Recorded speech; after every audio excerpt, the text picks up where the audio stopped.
Wimbledon 2025 men's draw has been revealed, and tennis Reddit is absolutely going wild. The projected quarterfinals look insane: Sinner versus Musetti, Draper versus Djokovic, Fritz versus Zverev, and Alcaraz versus Rune.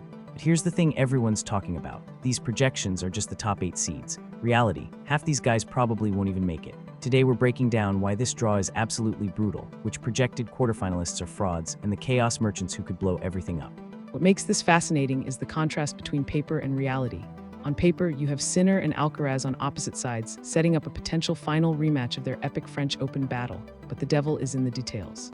Jack Draper has Alexander Bublik lurking in the third round, the same player who just beat Sinner in Halle and knocked Draper out of the French Open. That's not a projection, that's a potential disaster. Reddit users are roasting this because they know what we know: Zverev has never made a Wimbledon quarterfinal, ever. Fritz has reached the quarters twice but struggled early this season. Meanwhile, you have Bublik fresh off winning Halle, Medvedev who's made the last 2 Wimbledon semifinals, and a bunch of dangerous unseeded players who could cause chaos. These aren't projections, they're wishful thinking. Today we're going through each projected quarterfinal, analyzing who's actually likely to be there, identifying the upset alerts, and predicting the real chaos that's coming. Because if 2024 taught us anything, it's that tennis doesn't follow the script, and grass court tennis definitely doesn't follow the script. Let's start with the most likely to actually happen: Sinner versus Musetti. Top seed Yannick Sinner, coming off that heartbreaking 5-set French Open final loss to Alcaraz, faces 7th seed Lorenzo Musetti. Dr. Foster, is this the safest projection of the 4? Ironically, yes and no. Sinner's quarter looks comfortable on paper. His biggest threats are Tommy Paul, Ben Shelton, and Grigor Dimitrov, but both Paul and Dimitrov have been dealing with injuries. The problem: Musetti retired injured from the French Open semifinals and hasn't played since. If he's not fit, this whole projection falls apart immediately. Plus, Sinner just lost to Bublik in Halle, ending his 49-match win streak against non-Alcaraz opponents. Sinner's early draw is actually quite favorable though.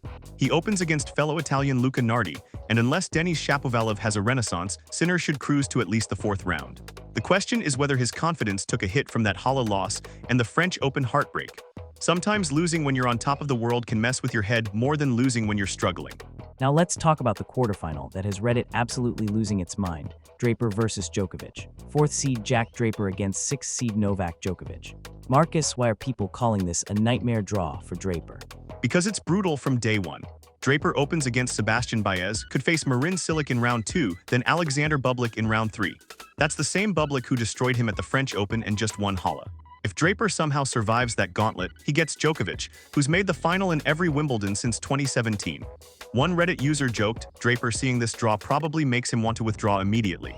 The Bublik factor is huge here. He's 28th seed now after winning Halle, and he's absolutely unplayable when he's on. His serve and volley style, underarm serves, and unpredictable tactics are perfect for grass. Draper has never made it past the 2nd round at Wimbledon before. Facing Bublik in round 3 could end his tournament before he even gets to think about Djokovic. But what about Djokovic himself? At 38, 6th seed, coming off that straight sets loss to Sinner at the French Open. Is he still the Djokovic we know on grass? This is Wimbledon and this is Novak Djokovic. He's won here 7 times and made the final in every appearance since 2017. Yes, he looked vulnerable against Sinner in Paris, but grass is his comfort zone. His movement, return game, and tactical intelligence are still elite. If he reaches the quarterfinals healthy, he's beating whoever is across the net from him, whether it's Draper, Bublik, or anyone else. Now let's get to the quarterfinal that's causing the most skepticism: Fritz versus Zverev. Taylor Fritz, the 5th seed, against Alexander Zverev, the 3rd seed. Dr. Foster, why are people doubting this matchup will actually happen? Because Zverev has never made a Wimbledon quarterfinal, ever. In 8 appearances, his best result is the 4th round. Meanwhile, this section is absolutely loaded with dangerous players. You have Daniil Medvedev, who's made the last 2 Wimbledon semifinals, Matteo Berrettini, who was a 2021 finalist, Karen Khachanov, Francisco Cerundolo. Any of these guys could knock out Zverev before he sniffs the quarters. The Fritz-Zverev head-to-head is interesting though. Fritz leads 8-5 overall and has won 5 straight matches against Zverev, including at last year's Wimbledon. Fritz also just beat Zverev to win Stuttgart a few weeks ago. If both somehow make it to the quarters, Fritz would be heavily favored. But that's a massive if given how stacked their section is. Let's talk about Fritz specifically. He's having a weird 2025, struggled at the Australian Open, early exits in Indian Wells and Miami, but then won Stuttgart. What's his realistic ceiling at Wimbledon? Fritz is actually quite good on grass, 4 career grass titles, reached Wimbledon quarters in 2022 and 2024. His serve and power game translate well to the surface. The problem is consistency and pressure. He's shown he can beat top players in isolated matches, but putting together 7 wins in a row at a Grand Slam is different. Plus, he opens against Giovanni Mpecci Perricard, who has a massive serve and reached the 4th round at Wimbledon last year as a qualifier. Finally, let's discuss Alcaraz versus Rune. Carlos Alcaraz, the defending champion and 2nd seed, against Holger Rune, the 8th seed. Marcus, is this the most lopsided of the projected quarterfinals? On paper, absolutely. Alcaraz is on an 18-match winning streak, just won the French Open and Queen's Club back-to-back, and is the 2-time defending Wimbledon champion.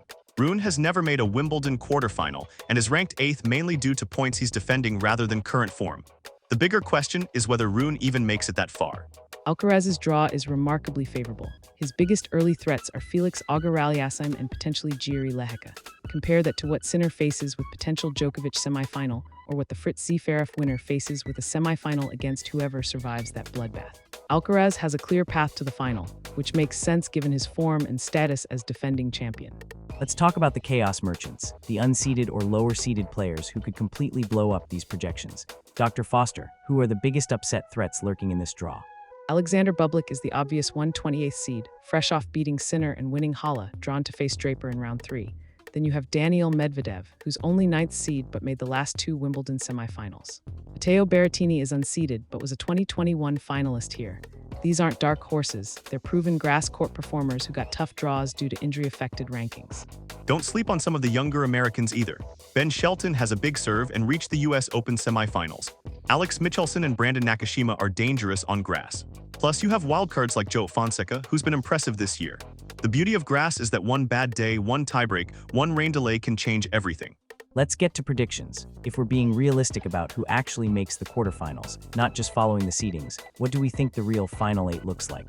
I'll go with Sinner and Djokovic. From the top half, Sinner should handle his section despite the Halle loss, and Djokovic is still Djokovic at Wimbledon. From the bottom half, I'm taking Alcaraz as a lock, and then I think Medvedev sneaks through that chaotic Fritz Zverev section. That gives us Sinner Djokovic and Alcaraz Medvedev in the semifinals.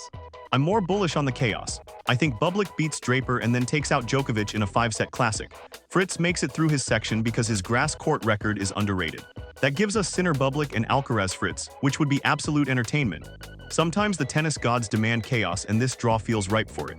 What about the big picture storylines? We have Sinner coming off that heartbreaking French Open loss, Alcaraz trying to three-peat, Djokovic chasing his 8th Wimbledon and 25th Grand Slam. How do these narratives play into the tournament?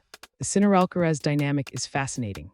They've split the last 4 Grand Slams between them, but Alcaraz has won their last 4 meetings, including that epic French Open final. Sinner will be desperate to prove he can beat his biggest rival when it matters most. Meanwhile, Djokovic at 38 knows time is running out. If he's going to get that 8th Wimbledon, it probably needs to be this year or next. The pressure on Alcaraz is interesting too. Everyone expects him to win easily, but grass is weird. One bad day and your tournament is over. He's dealing with the pressure of being the heavy favorite, the weight of potentially joining Bjorn Borg as the only man to win French Open Wimbledon doubles in consecutive years. Sometimes being the hunter is easier than being the hunted. Looking at the Reddit reactions to this draw, there's a lot of skepticism about whether these projected quarterfinals will actually happen. One user wrote, Zverev in QFs is got to be a joke. Another said, I will eat your cat if Zverev makes the QF. Why is there so much doubt? Because tennis fans have watched this movie before. Every Grand Slam, they put out these seed-based projections, and every Grand Slam, chaos happens. Look at this year's French Open. We got Sinner versus Alcaraz in the final, but the path there included upsets, retirements, and unexpected semifinalists. Grass amplifies this because the season is so short and the surface so unique. Plus, Wimbledon has a history of early upsets. Last year, we had multiple top 10 players out before the second week. The year before, Rafael Nadal withdrew injured. Grass court tennis is volatile by nature. The bounces are inconsistent, the season is short, and players don't get much time to adjust. That's why fans are so skeptical of these neat, tidy projections. Let's rapid fire through some specific matchup predictions. Sinner versus potential early opponents like Shapovalov or Tommy Paul. Sinner should handle both. Shapovalov is inconsistent and hasn't shown the form that got him to the 2021 Wimbledon semifinals. Paul has been dealing with fitness issues. Sinner's biggest test before the quarters would probably be Ben Shelton if the American finds his serve and plays aggressive. Draper versus Bublik in that potential third-round match. Bublik wins. He's in Draper's head after beating him at the French Open. He just won Halle and his style is perfect for grass. Draper will have the crowd, but Bublik thrives on chaos in big moments. That match could be the end of Draper's tournament right there. Fritz versus the dangerous players in his section. Medvedev, Berrettini, potential Zverev. Fritz has the best grass court record of that group, which people forget. 4 grass titles, good Wimbledon results, and he owns Zverev head-to-head. I actually think Fritz is underrated in this section. Medvedev and Berrettini are more proven at Wimbledon, but Fritz's game travels well to grass and he's got confidence from Stuttgart. Final question, if you had to bet on which projected quarterfinal is most likely to not happen as predicted, which would it be? Fritz versus Zverev easily. That section is a minefield. Zverev has never made a Wimbledon quarterfinal, and there are too many dangerous players who could knock either one out. I'd bet money that neither Fritz nor Zverev makes the quarters. I agree on Fritz Zverev, but I'm also worried about Draper Djokovic. If Bublik beats Draper and then Djokovic struggles with fitness or motivation, we could see a completely different quarterfinal there. The beauty of tennis is that these projections are just educated guesses. Reality is always more interesting. Dr. Foster Marcus, thank you for breaking down this wild Wimbledon draw. To summarize for everyone, the projected quarterfinals look neat on paper. Sinner versus Musetti, Draper versus Djokovic, Fritz versus Zverev, Alcaraz versus Rune. But reality will be messier. Bublik could derail Draper's dreams, Medvedev could sneak through that brutal bottom section, and Zverev's Wimbledon quarterfinal curse could continue. The most likely semifinals are probably Sinner Djokovic and Alcaraz against whoever survives that chaotic bottom half. But that's why we play the matches. Grass court tennis is beautifully unpredictable, and this draw has all the ingredients for some massive upsets and incredible storylines. My bold prediction, at least 2 of these projected quarterfinals don't happen as seeded. The chaos merchants are lurking, the form lines are inconsistent, and it's Wimbledon. Expect the unexpected because that's what makes tennis great. This episode was brought to you by Unstruct.ai, where we dig deeper than surface-level projections to uncover the real storylines. Today, we've revealed why these projected Wimbledon quarterfinals are more wishful thinking than reality. From Bublik's chaos potential to Zverev's historical quarterfinal failures, from Medvedev's semifinal pedigree to the pressure on defending champion Alcaraz, this tournament is set up for maximum drama. Real question isn't whether these 8 seeds will make the quarterfinals, but which unexpected heroes and villains will crash the party. Tennis doesn't follow scripts, especially on grass courts, and this Wimbledon promises to remind us why we love the sport's beautiful unpredictability. When the dust settles in 2 weeks, don't be surprised if the real quarterfinals look nothing like what the seedings suggest.